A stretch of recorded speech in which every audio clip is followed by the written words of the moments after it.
there, and welcome. Today, we're going to tackle a skill that honestly could be a real game changer for your health, getting your home blood pressure readings right. This is about so much more than just a couple of numbers. It's about giving you the power to take control of your own health story. So, let's dive in. Here's a quick look at what we're covering. We'll kick things off with why this is so critical. Then we'll expose 10 super common mistakes that can really throw things off. After that, it's all about solutions, how to prep for a reading, how to get your position just right, and finally, how to use all that great data to work with your doctor. All right, first up, why all the fuss about a little cuff?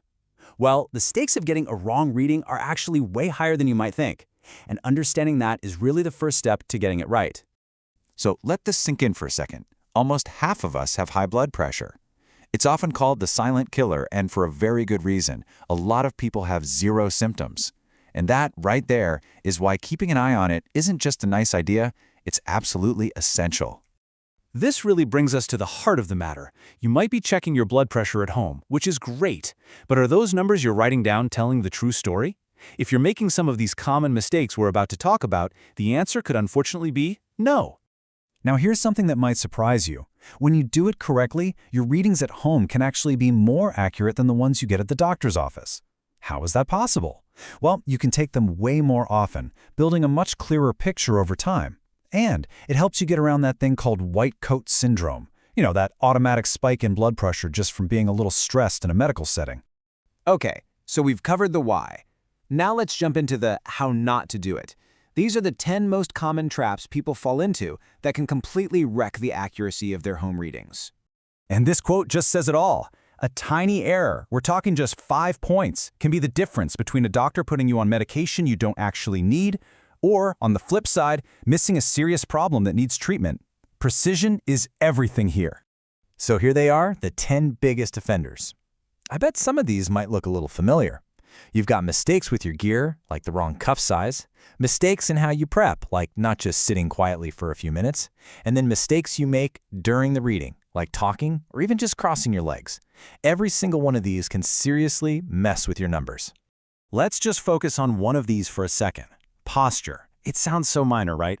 But crossing your legs can literally squeeze your blood vessels and artificially pump up your numbers. Just the simple act of uncrossing them and putting your feet flat on the floor, that's a huge step toward getting a number you can actually trust. Okay, enough about what can go wrong. Let's start talking about how to get it right. An accurate reading actually starts before you even touch the cuff. It's all about setting the stage for success. Think of this as your pre-reading ritual. It's a simple 3-step prep. First, empty your bladder. Yep, a full one can actually raise your reading. Second, just sit down and chill out for about 5 to 10 minutes. And third, hold off on any food, caffeine, or nicotine right before you measure. The whole point here is to make sure you're getting your true resting blood pressure. So, you're all prepped and relaxed. Now we move on to the physical part. Let's walk through exactly how to position your body to get a perfect reading every single time. Getting your position right comes down to these 4 keys. First, sit in the chair and make sure your back is supported. Then, get both feet flat on the floor. Remember, no crossed legs. Your arm needs to be relaxed and supported on something flat, like a table. And finally, and this is so important, make sure the cuff is at the same level as your heart, right about mid-chest. And please, don't forget the rule of 2. Taking just one reading is like taking a single snapshot. To get a much more reliable picture of what's going on, you've got to take 2 different measurements and wait a full minute in between. That really helps you know the number is consistent and accurate. All right, you have totally mastered the technique. So what's next?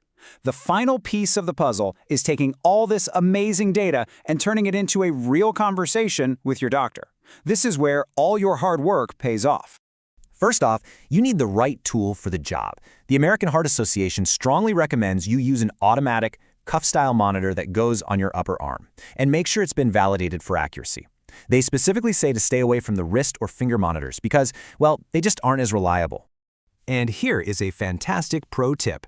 Once you get your monitor, bring it with you to your next doctor's visit. You can take a reading right there in the office and compare your machine's number to their professional one.